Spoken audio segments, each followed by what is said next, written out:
अभिनंदन करस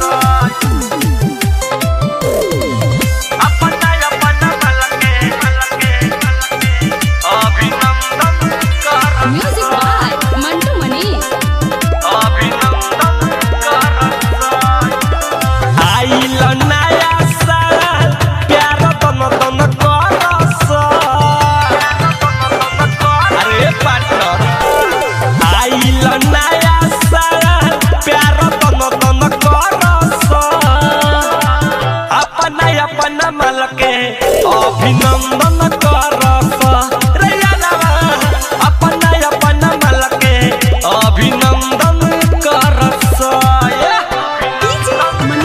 आप सुन रहे हैं जिला रिकॉर्डिंग स्टूडियो का धमाकेदार प्रस्तुति।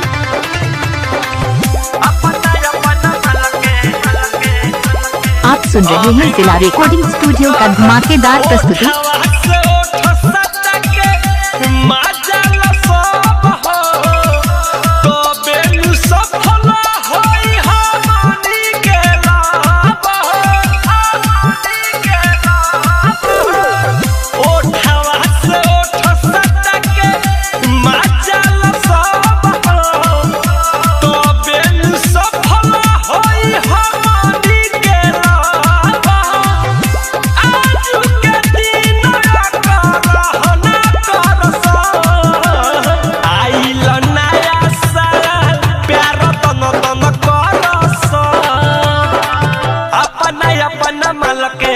अभिनंदन करस अपना मल के अभिनंदन करस।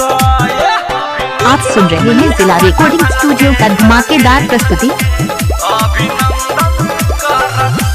एक नीतीश सुनो विवेक विकास हो आज के दिन हमनी के खास हो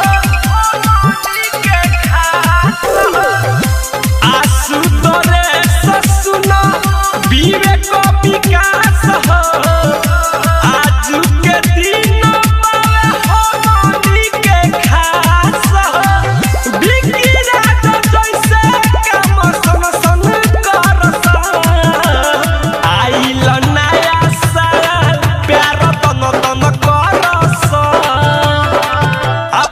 अपना मल के अभिनंदन